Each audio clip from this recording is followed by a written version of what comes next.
very pointy tip on it.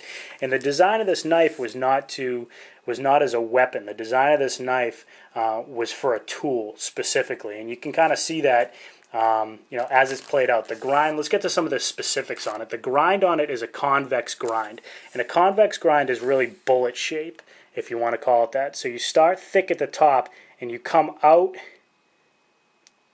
such as that, and I'm hoping you guys can pick that up, and then down to your beveled edge. Now, these are all hand convex. They're hand. The grind is put on these by hand at Bark River, so very good attention to detail, and you'll probably see slight variations. It's the human touch. Why wouldn't you?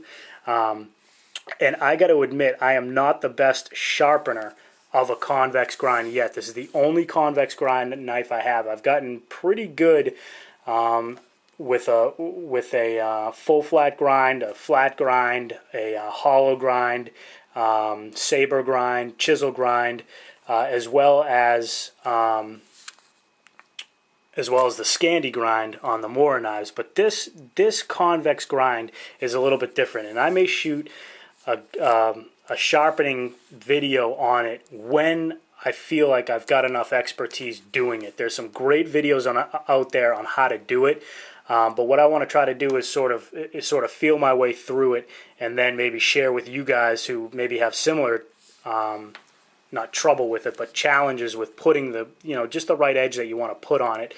I can share maybe some of my experiences, how I sort of skin my knees through it, and maybe that'll help you guys as well. But right now, I'm certainly in no position to shoot a video on how to sharpen one of these, and there's some great ones out there right on the Bark River website on how to sharpen the convex grind. The reason I really am starting to like the convex grind is it gives you a lot of steel behind the edge, so it makes for a really durable, really strong blade. And this is an A2. I was thinking 01. It's an A2 stainless steel. Now, what they did, and again, stainless is sort of the misnomer because any steel will oxidize on you. And that's sort of how I did. After the Wet and Wild, I oiled the knife down, brought it home, and I noticed there was some of the red rust, obviously the bad kind, forming on it. And after a little bit of research and stuff like that, what I really wanted to do was go ahead and do a forced patina on it. And I think my lighting is sort of screwing you guys up a little bit. I wanted to do a forced patina on it, and what I used was a blend of mustard and coffee grinds. And I'm not really concerned about the pattern. I've seen some gorgeous patinas that people have put on knives and forced on it. Again, what I really was more interested in was the protection. And what the patina will do is it'll actually form almost a protective layer of rust, but the good kind of rust, not the reddish kind, which will eventually wear out the steel, and the carbon will oxidize it, and then it'll chip away.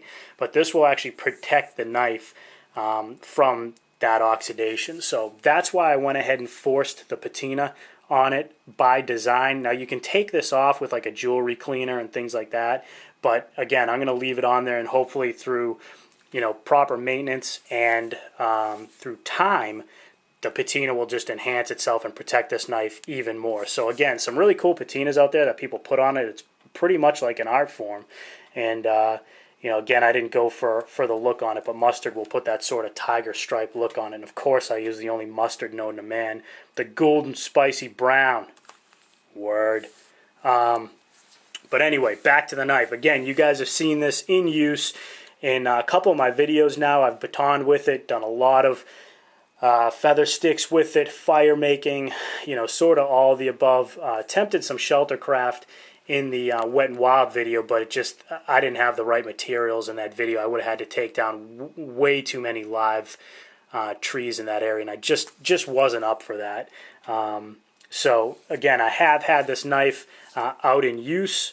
I've had it in cold weather. I've had it in warm weather. Coldest weather, to give you guys specifics, I've had it in is probably down to about 40 degrees. The warmest weather been about 80 degrees. It's been wet. It's been dry. Again, cold, hot, all the above. The handle, when wet, will get a little bit slick on you. So, you do probably want to put a lanyard on that. But let's check out the fit and finish on the Micarta handles. Exquisite, if I do say so myself. Just very, very nice. True to form, bark river. Just excellent fit and finish. Again, with micarta handles, what I always want to do is sort of roll my hand over the side of these, and I did this when I put the new scales on my BK2, when I put the micarta handles and took the grimy one off. I always sort of roll my hand over it, over the edge, and feel if there's any rough edges, and this one's not. I mean, it feels just like it looks. Very smooth, very good fit and finish, no gaps, none of that stuff. So again, the A2 steel is a stainless steel. It's not a high carbon steel. From what I understand, and again, you guys know I'm not an expert on metallurgy. Some of you guys out there, I'm just amazed at the knowledge you guys have on these topics, and I love reading about it because it's such a cool part of the knife, and a cool feature of the knife is obviously the steel. The A2 steel, what I gather, and I'm mentioning this for a specific reason, is that the chromium that's added to the steel during the heat treatment process, which is such an important process of the knife, is really sort of when everything comes together, and the chromium combines with the carbon and forms the carbides in the knife, which will be dispersed throughout the knife. Now that gives it, again, its toughness and edge retention. The A2 is well known for its edge retention, which is great. You can keep working and less sharpening. But, and this is sort of what made me think, this reminds me of D2 tool steel. The carbides can sometimes form as large particles, and from my studies with the D2 steel and now with the A2 steel, the D2 knife I have is the other K-bar fin blades, the fixed blades. And from what I understand, again, if you sharpen that knife, or some of these knives that have bigger carbides in them, if you sharpen those knives at too high of an angle, it's going to make, and please guys, if I'm getting this wrong or there's a correction to be made, please make it for me because I don't want to miss this point.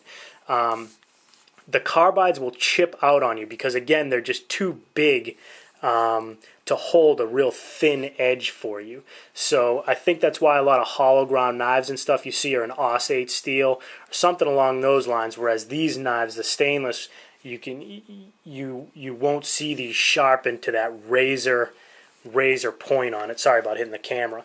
Or that razor edge. Now the edge, of course, will be extremely sharp and be extremely durable, but the steel behind it gets thicker and thicker, which gives those carbides something to hang on to. But I have a feeling if you thin this knife out, you may see it chip out on you, or something